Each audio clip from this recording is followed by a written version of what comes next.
చీపురు ప్రస్తావన తెస్తేనే చిర్రెత్తిపోతున్నారు ఇక్కడ. చీపుళ్ల మాటలకు బెంబేలెత్తిపోతున్నారు ఇంకొంతమంది.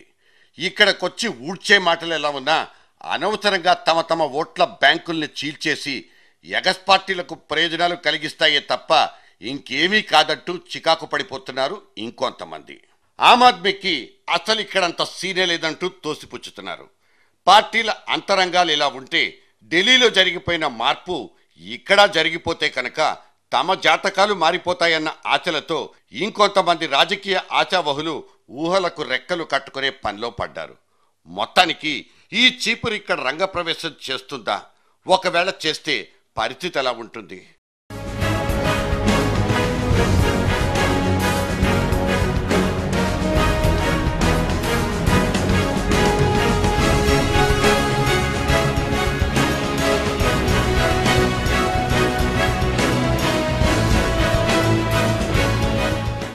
పన్నెండు నెలల పసిగుడ్డు చేసిన ఆక్రందన దేశాన్ని పట్టి కుదిపేసింది. కొన్ని చోట్ల తట్టి లేపింది.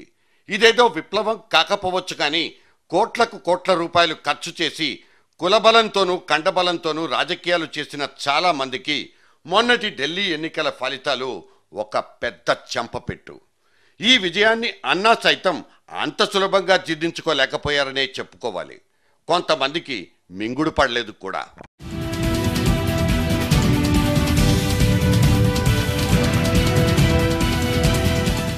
కరుణానిధి లాంటి వాళ్ళు నెల రోజులు ఆగండి, వీళ్ల సంగతి తెలుస్తుందంటూ ఎత్తి పొడుపు మాట అనేశారు.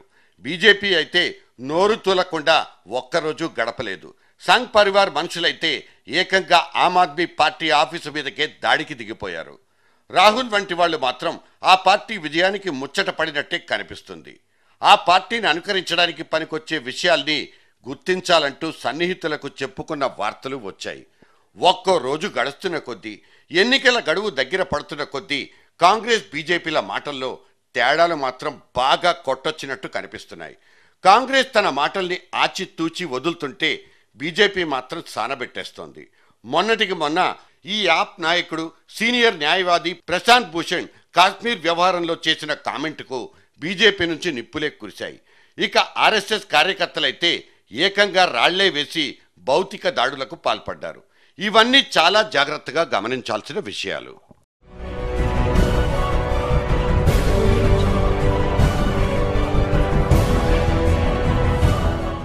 ఈ ఆమ్ ఆద్మీ పార్టీ రేపటి రోజున లోక్సభ ఎన్నికల్లో పోటీ చేయబోతుందంటూ ప్రకటించిన రోజు నుంచి రాజకీయ పార్టీల్లో కలకలం మొదలైన మాట నిజం.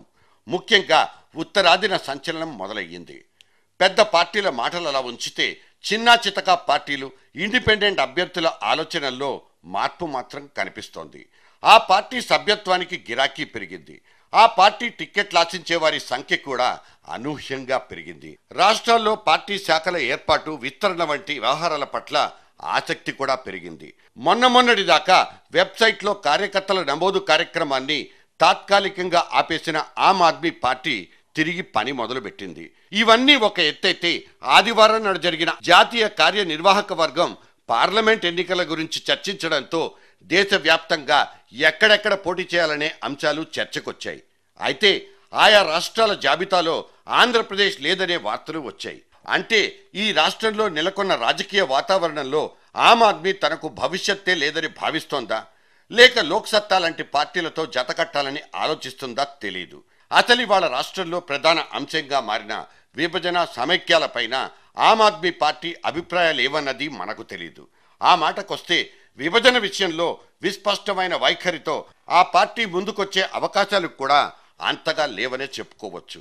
ఇప్పటికే ఢిల్లీకి వెళ్లి ఆ పార్టీతో చర్చలు జరిపే ఆలోచన చేసిన లోక్సత్తా కూడా అక్కడికి వెళ్లేది మాత్రం అవినీతి వ్యతిరేక పోరాటంలో కలిసిమెలిసి పనిచేయాలనే ఒక కార్యక్రమాన్ని రూపొందించడానికే తప్ప ఎన్నికల సర్దుబాటుకో లేక పార్టీపరమైన రాజకీయ వ్యవహారాల్ని చర్చించడానికో కాదంటూ చెప్తున్నారు. ఇవన్నీ ప్రస్తుతానికి తెర ముందుకొచ్చిన అంశాలు. రాష్ట్ర విభజన విషయంలో ఆమ్ ఆద్మీ పార్టీ తనదైన స్పష్టమైన అభిప్రాయం ప్రకటించకుండా ఇక్కడ ఎన్నికల్లో ఎటువంటి పాత్ర పోషించలేదన్నది కరెక్టే.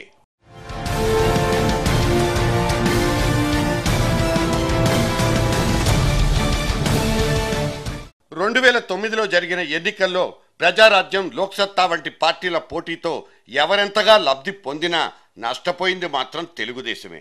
ప్రజారాజ్యం సంపాదించుకున్న దాదాపు 15% ఓట్లు, లోక్సత్తా బుట్టలో పడ్డ దాదాపు 2% ఓట్లు ప్రధాన ప్రతిపక్షంగా ఉన్న తెలుగుదేశపు ఓట్లను చీల్చి నష్టపరిచాయన్నది అందరూ చెప్తున్న మాటే. ఇటువంటి నేపథ్యంలో ఇవాళ ఇప్పటికే బరిలో ఉన్న కొత్త వైఎస్ఆర్ కాంగ్రెస్ పార్టీతో పాటు ఈ ఆమ్ ఆద్మీ కూడా వస్తే నష్ట జాతకులు ఎవరవుతారన్న ప్రశ్న పుట్టక మానదు. కొత్తగా వచ్చిన వాళ్లతో కాంగ్రెస్కే ఎక్కువ నష్టం కలుగుతుందని ధీమాగా ఉన్నా తమకెక్కడా అటువంటి నష్టం వాటిల్లదనే భరోసా మాత్రం తెలుగుదేశపు వర్గాల్లో కనిపించడం లేదు.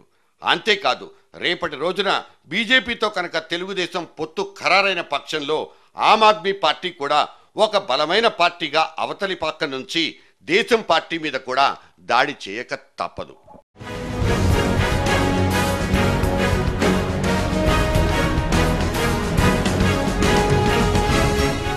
ఇవన్నీ తలెత్తే ప్రశ్నలు కావు, ఇప్పటికే నిటారుగా నుంచున్న ప్రశ్నలు.